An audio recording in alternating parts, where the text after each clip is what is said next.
At 2:43 p.m. on March 19, 1944, Second Lieutenant Harold Eugene Brennan watched 11 feet of his bomber's right wing tear away and tumble into the sky over Vienna. The flak shell had struck the outboard engine, detonating in the nacelle, and the explosion had ripped through the wing structure like a chainsaw through balsa wood. Fuel was streaming from ruptured tanks. The No. 4 engine was gone entirely, torn from its mounts, falling toward the Austrian countryside 22,000 feet below. The B-24 Liberator began to roll. Brennan was 23 years old, a farm kid from Ottumwa, Iowa, on his 11th mission over occupied Europe. He had grown up on 200 acres of corn and soybeans, had learned to drive a tractor before he could drive a car, had developed the patient, methodical temperament that farming demanded. When he was 16, a barnstormer had landed in the field behind their barn, offering rides for $2. Brennan had spent his entire savings, $12, on 6 flights, and by the end of the day, he knew what he wanted to do with his life. He had earned his pilot's license at 18, flying a Piper Cub out of a grass strip near Des Moines. When the war came, he enlisted in the Army Air Forces immediately, surviving the washout rate that eliminated 2/3 of his training class, earning his wings and his commission in October 1943. He had been assigned to the 451st Bombardment Group, 727th Squadron, flying out of San Pancrazio Airfield in southern Italy. His bomber was a B-24H model, serial number 42-52547, and her name was painted on the nose in faded yellow letters, Hard Luck Hannah. The name had been a joke, originally. The previous crew had painted it after a series of minor mechanical failures, a stuck landing gear, a temperamental supercharger, an electrical system that seemed to have a mind of its own. But the joke had turned sour over time. Hannah had been hit by flak on 6 consecutive missions. She had returned with dead engines, with wounded crewmen, with holes in her fuselage that the ground crews patched and repatched until the aluminum skin looked like a quilt. No crew wanted to fly her. The squadron operations officer had to assign men to Hannah because no one would volunteer. The previous pilots had all requested transfers. Lieutenant Morrison had put in his paperwork after Mission 4 when the No. 2 engine caught fire over the Adriatic. Captain Steinberg had demanded a new aircraft after Mission 7 when Hannah's hydraulic system failed on approach and he had to belly land at an emergency field near Foggia. The ground crews called her a jinx, a curse, a flying death trap waiting to kill whoever was unlucky enough to be strapped into her cockpit. Brennan had drawn the short straw 3 months earlier. He had arrived at San Pancrazio in December 1943, fresh from training in Tucson, eager to prove himself, and the operations officer had handed him the keys to the most despised aircraft in the squadron. "She's all yours, Lieutenant. Try not to break her."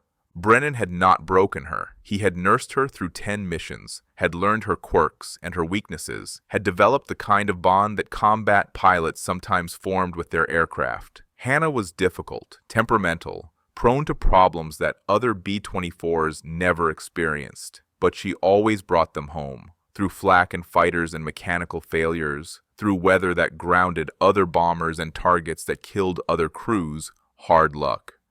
Hannah always brought them home, until Vienna. The mission had been a maximum effort strike against the Floridsdorf oil refinery, one of the largest petroleum facilities still operating in Nazi-controlled Europe. The 15th Air Force had launched 287 heavy bombers that morning, escorted by 163 P-38 Lightnings in what would become one of the costliest raids of the Italian campaign. The Germans knew they were coming. The flak over Vienna was among the heaviest in Europe. Over 500 anti-aircraft guns arranged in concentric rings around the city, capable of throwing up a wall of steel that no formation could penetrate without losses. The 451st had approached Vienna from the southeast, climbing to bombing altitude, the formations tightening as they neared the target. Brennan was flying deputy lead in the second box, responsible for maintaining position on the lead aircraft, for dropping his bombs when the lead bombardier toggled his release. He had done this 10 times before. He knew the routine. The flak started at 2:31 p.m., 12 minutes before bombs away. The first bursts were low, black flowers blooming beneath the formation, the German gunners finding the range. Then the bursts climbed, closer, closer. until the bombers were flying through a continuous barrage of explosions, shrapnel rattling against aluminum skin like hail on a tin roof. The Germans had perfected their anti-aircraft techniques over 3 years of war. They used radar-directed fire control, with computers calculating altitude, speed, and heading, then feeding the data to gun batteries that could put shells within lethal range of any aircraft in their sights. The 88mm guns could reach 35,000 feet. The 128mm guns could reach even higher. And there were hundreds of them arranged in overlapping fields of fire, creating a kill zone that no bomber could avoid. Brennan had seen flak before. Every mission over Germany or Austria meant flying through anti-aircraft fire, and he had learned to accept it the way sailors learn to accept storms, an unavoidable hazard, dangerous, but survivable. But the flak over Vienna was different. It was heavier, more accurate, more persistent. The sky was literally black with bursting shells, and the concussions rocked the B-24 like a ship in heavy seas. The B-24 flying on Brennan's right wing took a direct hit at 2:38 p.m. The shell struck the bomb bay, detonating the aircraft's payload, and the bomber simply disappeared. One moment a graceful 4-engine aircraft, the next an expanding ball of orange fire and black smoke and falling debris. 10 men, gone in an instant. Brennan did not know their names. He would look them up later, in the quiet hours after the mission, but right now he had no time to mourn. Flak at 3 o'clock level. His co-pilot, Second Lieutenant James Jimmy Whitfield, was calling out the bursts, tracking them, trying to predict where the next shells would explode. Flak at 2 o'clock high! Flak! The shell hit Hard Luck Hannah at 2:43 p.m. The explosion was unlike anything Brennan had experienced. The aircraft lurched sideways, throwing him against his harness, and a sound like thunder filled the cockpit. Through the right window, he saw the number 4 engine, the outboard engine on the right wing, simply cease to exist. The propeller, the nacelle, the cowling, the entire assembly tore away from the wing and fell, trailing fire toward the earth below. And with it went 11 feet of wing structure, from the engine mount to the wingtip, sheared off as cleanly as if someone had cut it with a knife. The B-24 began to roll to the right. "I've got it!" Brennan shouted, fighting the controls. The yoke was heavy, sluggish, the aircraft's balance destroyed by the missing wing section. He stamped on the left rudder pedal, trying to counteract the roll, and hauled the yoke to the left with both hands. The B-24 responded slowly, reluctantly, her remaining control surfaces struggling to compensate for the catastrophic loss of lift on the right side. Feather 3! Feather 3! Whitfield was already reaching for the propeller controls, trying to shut down the number 3 engine before its windmilling propeller added to the drag. The inboard engine on the right wing was still running, but without the outboard engine to share the load, it was producing asymmetric thrust that wanted to yaw the aircraft into a spin. Behind them, in the waist section, the crew was dealing with their own crisis. The explosion had sent shrapnel tearing through the fuselage, and 2 men were down. Waist gunner Staff Sergeant Anthony Ruggiero had taken fragments in his right arm and shoulder, the blood already soaking through his flight suit. Ball turret gunner Staff Sergeant Michael Chen had been thrown against the ammunition cans when the aircraft lurched, cracking 2 ribs and leaving him gasping for breath on the deck. Pilot to crew, damage report. Brennan's voice was steady, controlled. Panic killed pilots. Panic killed crews. He would not panic. The reports came back one by one. Navigator wounded but functional. Bombardier okay. Flight engineer checking the wing damage. Radio operator calling for fighter escort. Tail gunner watching for enemy fighters that might smell blood. Technical Sergeant William Mac McDonald, the flight engineer, crawled back from the bomb bay with news that made Brennan's stomach drop. "Skipper, we've lost about 11 feet of the right wing. The number 4 engine is completely gone. We're losing fuel from the number 3 tank. Looks like shrapnel punctured the self-sealing bladder. I estimate we've got maybe 300 gallons left, and it's draining fast." 300 gallons. The B-24 burned approximately 200 gallons per hour at cruising power. They were 400 miles from San Pancrazio. Even if everything else went perfectly, they did not have enough fuel to make it home. "What about the control cables?" Brennan asked. "Aileron cables are intact, but the right aileron is partially jammed. Something's bent in the wing structure. Elevator and rudder cables look okay. We've got hydraulic pressure, but the right main gear indicator is showing unsafe." the right main landing gear, the mechanism that would lower the wheel on the damaged side of the aircraft. If the gear wouldn't extend, they would have to belly land. And belly landing a B-24 with a fuel leak was an excellent way to create a fireball. Can we make it to friendly territory? McDonald hesitated. Maybe. If we can maintain altitude, if the fuel holds out, if nobody else shoots at us. He paused. That's a lot of ifs, Skipper. Brennan looked at Whitfield. The co-pilot's face was pale, his hands tight on his yoke, but his eyes were steady. They had flown 10 missions together. They trusted each other. We're not bailing out over Austria, Brennan said. The Germans will be looking for us, and I'm not spending the rest of the war in a prison camp. We're taking Hannah home. If you want to see how a crippled bomber with half a wing missing made it 400 miles back to Italy, please hit that like button. It helps us share more forgotten stories like this one. Subscribe if you haven't already. Back to Brennan.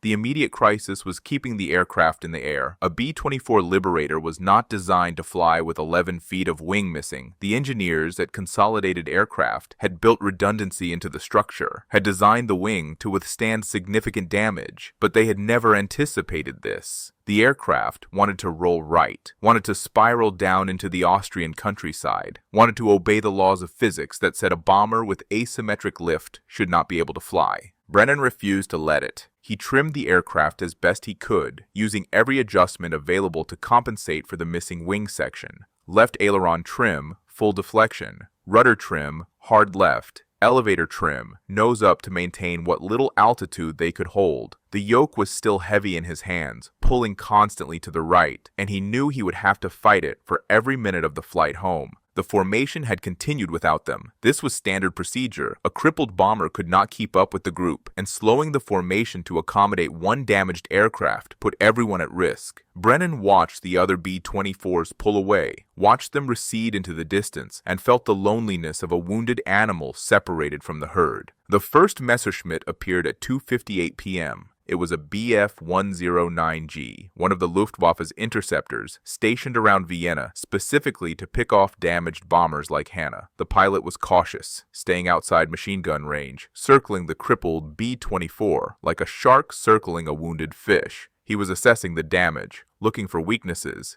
deciding how best to make the kill. Fighter, 5 o'clock high. Tail Gunner Staff Sergeant Robert Bobby. Pearson's voice was calm, professional. Single 109 appears to be alone. He's just watching us right now. Keep tracking him, Brennan said. Let me know if he starts his run. The German pilot circled for nearly 3 minutes. Brennan could imagine what he was seeing. A B-24 with a third of its right wing gone, trailing fuel vapor, struggling to maintain altitude, clearly unable to maneuver effectively. An easy kill. A guaranteed victory. The German could close in, put a burst into the remaining engines, and watch the American bomber spiral down to join the hundreds of other wrecks scattered across the Austrian landscape. But the 109 didn't attack. At 3:01 p.m., the German pilot waggled his wings, the universal pilot salute, and turned away, heading back toward Vienna. Brennan would never know why. Perhaps the German was low on fuel or ammunition. Perhaps he respected the crippled bomber's determination to keep flying. Perhaps he simply decided that a mercy killing was beneath him. Whatever the reason, he left Hard Luck Hannah alone in the sky. He's leaving, Pearson reported, disbelief evident in his voice. Skipper, he's leaving. He's not attacking. Brennan said nothing. He was too busy flying, too focused on the constant battle with the controls, to process what had just happened. They had been spared, at least for now, but they were still 380 miles from home, with a fuel leak, a damaged wing, and no guarantee they would ever see Italy again.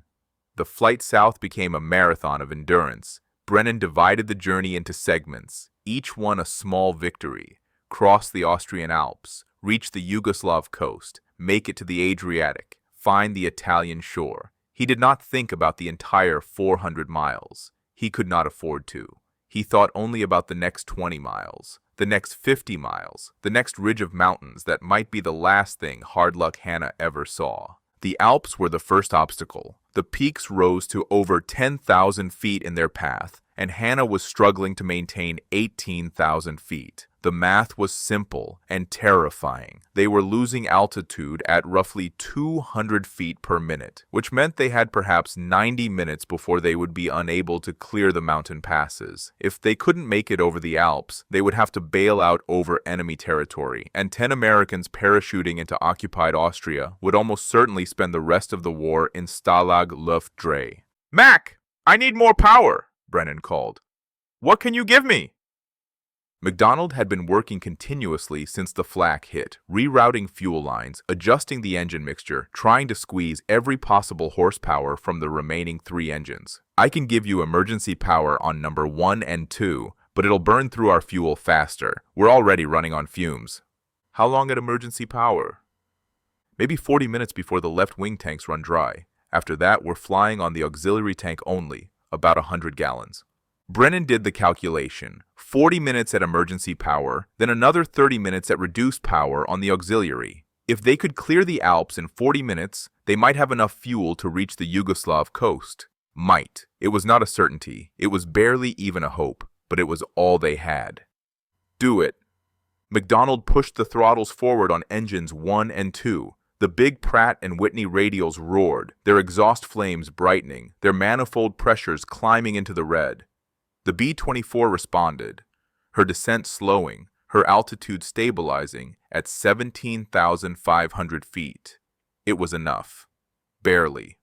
They crossed the Alps at 3:47 p.m., threading through the Brenner Pass with less than 500 feet of clearance above the peaks. The mountains fell away beneath them, replaced by the forested hills of northern Yugoslavia, and Brennan allowed himself to breathe for the first time in nearly an hour. They had made it. They had cleared the first obstacle. But the fuel situation was critical now. MacDonald had been right. Emergency power had drained the left wing tanks almost dry. The fuel gauges showed less than 50 gallons remaining in the main tanks, with another 100 in the auxiliary. At their current consumption rate, they had perhaps 45 minutes of flight time remaining. San Pancrazio was still 180 miles away. At their reduced airspeed, they were making barely 160 miles per hour now, the damaged wing creating enormous drag. That was over an hour of flying. They did not have an hour of fuel. "We're not going to make it to San Pancrazio," Whitfield said quietly. "We need to find somewhere closer." Brennan had already reached the same conclusion.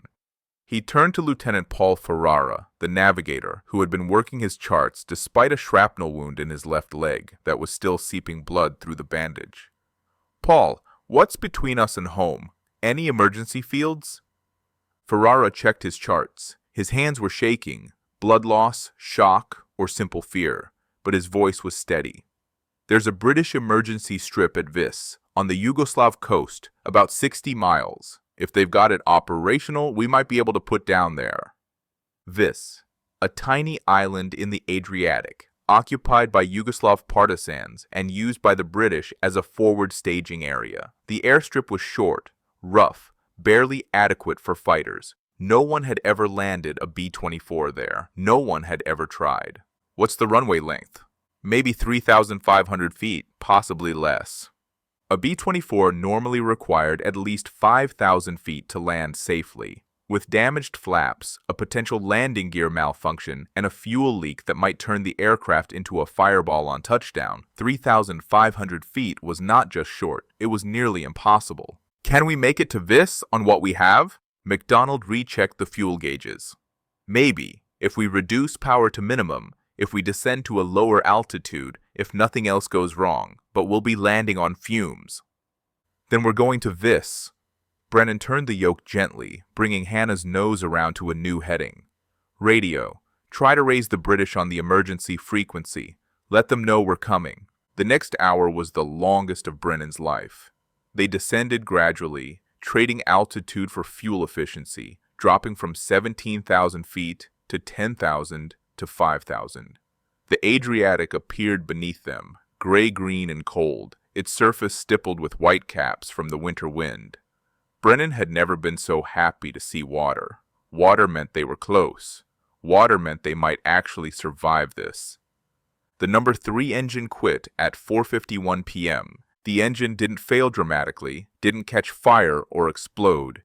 It simply stopped, its propeller windmilling in the slipstream, its fuel supply exhausted. MacDonald had been feeding it from the last dregs of the right-wing tanks, trying to balance the aircraft, and now those tanks were empty. "Feathering 3, Whitfield announced, reaching for the controls. The propeller slowed, stopped, its blades turned edge-on to the wind. Hard Luck Hannah was now flying on 2 engines, both on the left wing, with asymmetric thrust that wanted to yaw her into a spiral. Brennan increased power on the remaining engines, compensating for the lost thrust, and found himself fighting the yoke even harder than before. The aircraft was barely controllable now, wanting to roll right and yaw left simultaneously, an aerodynamic nightmare that only constant, exhausting input could manage.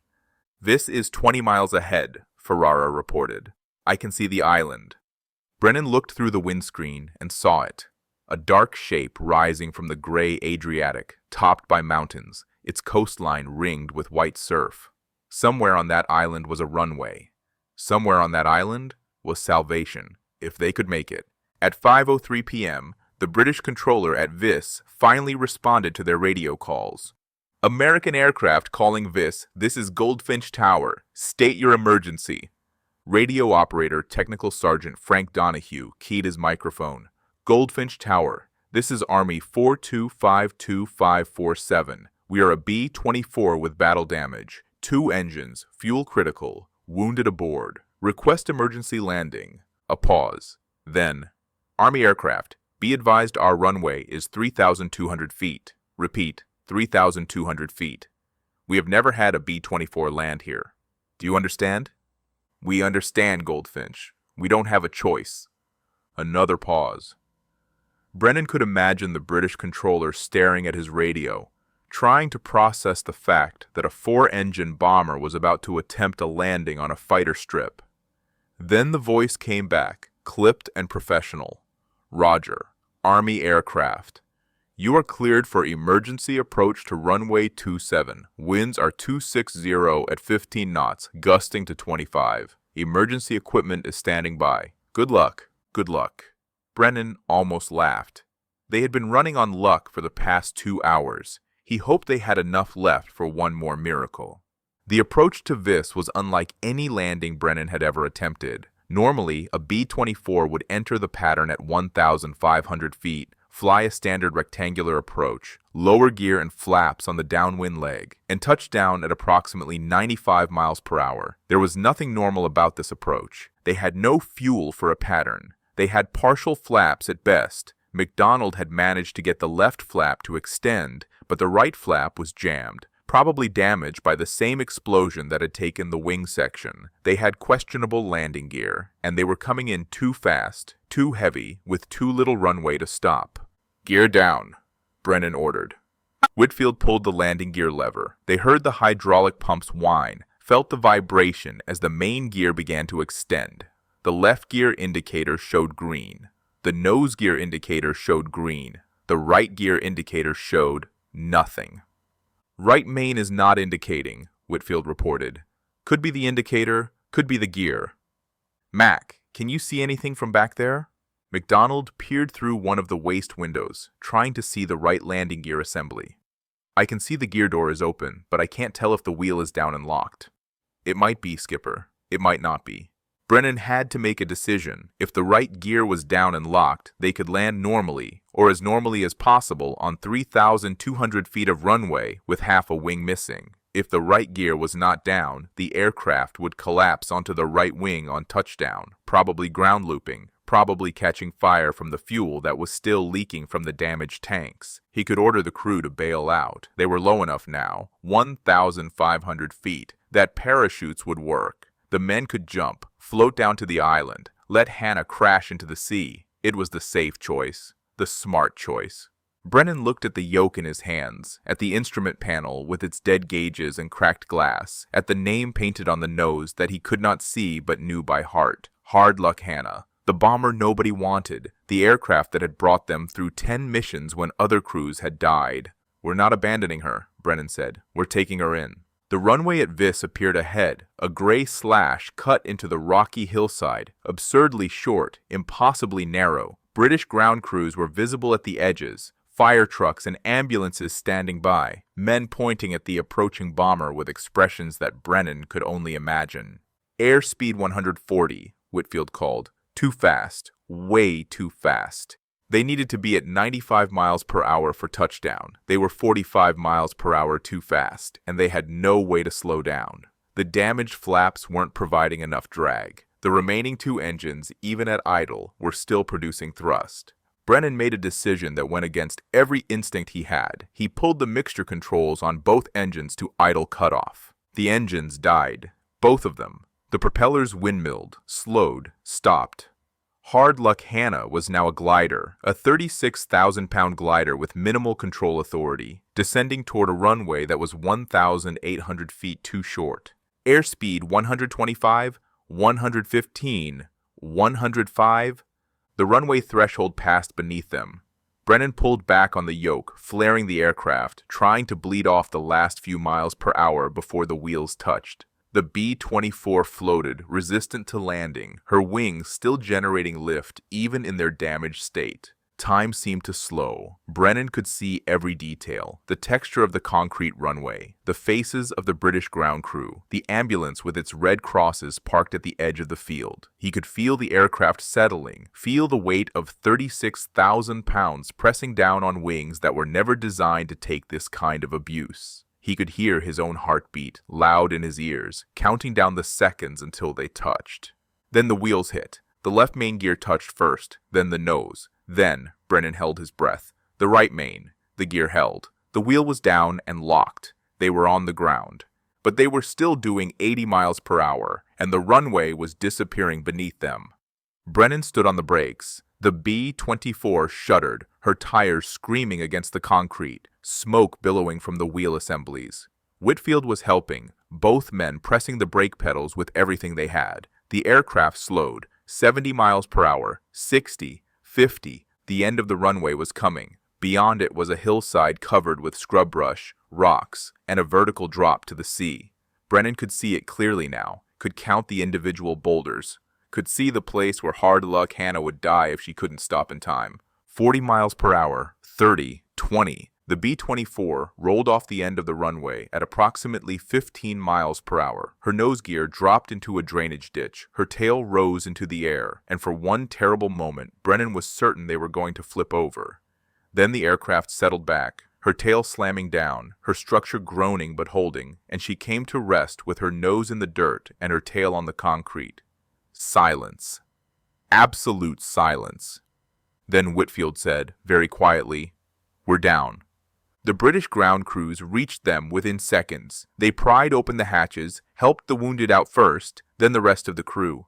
Brennan was the last man out of the cockpit, climbing down from the nose hatch on legs that barely supported him, standing on the rocky soil of an island he had never seen before and had never expected to reach. He walked around to look at his aircraft. What he saw took his breath away. 11 feet of the right wing was gone, sheared off cleanly at the number 4 engine mount. The remaining wing structure was bent upward at an unnatural angle, held together by nothing but twisted aluminum and determination. The number 3 engine was covered in oil, its propeller frozen in place. The fuselage was riddled with holes. The ground crew would count 147 of them later. The right landing gear, the one that had refused to indicate, was fully extended and locked, held in place by a single hydraulic line that should have ruptured hours ago. A British officer approached Brennan and stopped, staring at the bomber. He was silent for a long moment. Then he shook his head. "I've been flying since 1939, he said. "I've seen a lot of damaged aircraft come back, but I've never seen anything fly that shouldn't have. Until now." The crew of Hard Luck Hannah had been in the air for 6 hours and 43 minutes. They had flown 400 miles on 3 engines, then 2, then none. They had crossed the Alps with 500 feet to spare. They had landed on a runway 1,800 feet shorter than their aircraft required. They had done everything wrong and survived anyway. The wounded were evacuated to a British field hospital, where Ruggiero and Chen made full recoveries. Ferrara's leg wound required surgery, but healed cleanly. The rest of the crew was back at San Pancrazio within 48 hours, transported by a British C-47 that made the trip seem almost boring by comparison. Hard luck.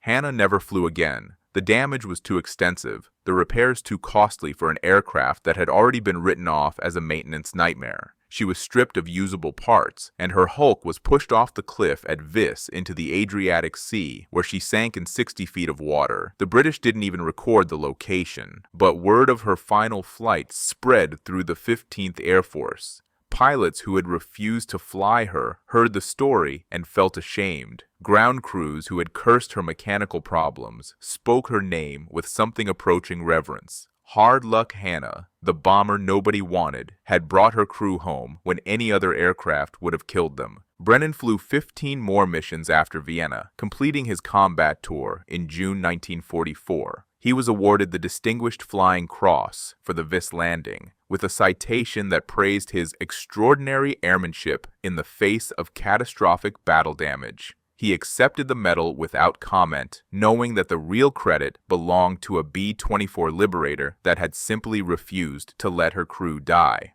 After the war, Brennan returned to Ottumwa, Iowa. He married a woman named Caroline Mays, a school teacher he had known since childhood, and took over his father's farm. They had 4 children, raised corn and hogs, lived the quiet life that Brennan had dreamed about during those long hours over the Alps. He never flew again. He said he had used up all his luck over Vienna, and he didn't want to push it. James Whitfield became a commercial pilot after the war, flying for United Airlines until his retirement in 1978. He flew DC-3s, then Convairs, then 727s, logging over 30,000 hours in the air. But he always said that no flight ever compared to the one from Vienna to Vis. Modern airplanes practically fly themselves. He told an interviewer in 1995, "Hannah made you work for every mile. She made you earn it." He and Brennan exchanged Christmas cards every year, brief notes that never mentioned the war, but always ended the same way, thinking of Hannah. William McDonald, the flight engineer who had kept the engines running through sheer willpower, opened an auto repair shop in Cleveland. He specialized in hopeless cases, cars that other mechanics had given up on, vehicles that should have been scrapped but somehow kept running.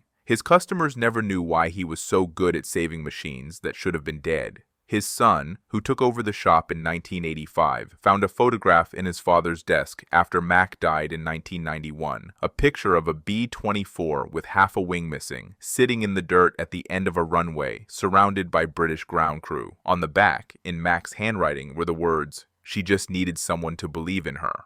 Anthony Ruggiero, the waist gunner who had taken shrapnel in the arm, became a high school shop teacher in Newark, New Jersey. He taught metalworking for 34 years, and every year, on March 19th, he would tell his students the story of Hard Luck Hannah. She was held together with patches and prayers, he would say, but she wouldn't quit, and that's the lesson. You don't quit. No matter how bad it looks, you don't quit. In 1987, a team of Yugoslav divers located the wreck of Hard Luck Hannah in the waters off Vis. She was lying on her side at a depth of 58 feet, her structure still largely intact, fish swimming through the holes in her fuselage. The divers photographed her, documented her position, and left her where she lay. She was a war grave, they decided. She deserved to rest in peace. Harold Brennan died on September 3, 2003, at the age of 82. He was buried in the Ottumwa Cemetery, his Distinguished Flying Cross displayed at the funeral. His children and grandchildren gathered around a grave that overlooked the Iowa farmland he had loved. At the funeral, his oldest son, Harold Jr., told the story of Hard Luck Hannah. He told it the way his father had told it to him, in pieces over many years. The flak over Vienna, the missing wing, the flight across the Alps, the impossible landing at Vis. He told it because his father never would, because Harold Brennan had spent 60 years deflecting credit, insisting that anyone would have done the same thing, refusing to accept that what he had done was extraordinary. Dad always said the airplane saved them, Harold Jr. told the mourners. He said Hannah was the hero, not him. But the men who flew with him knew the truth. The airplane wanted to die that day. Dad wouldn't let her. He flew her home on nothing but stubbornness and love. And when they finally put her to rest in the water off Vis, I think part of him went with her. The wreck of hard luck. Hannah still lies in the Adriatic, 58 feet down, rusting slowly in the cold water. Divers visit her occasionally, leaving small American flags on her wing, paying tribute to the bomber nobody wanted until she proved she was the bomber everyone needed. 11 feet of wing missing, 400 miles to fly, 10 men who should have died. Sometimes the machines we give up on are the ones that save us. If you want to hear more forgotten stories from the Second World War, please subscribe to the channel. Hit the notification bell so you don't miss the next one. And if this story moved you, share it with someone who needs to hear it. These men are gone now, their stories fading with them. The least we can do is remember. Thanks for watching. I'll see you in the next one.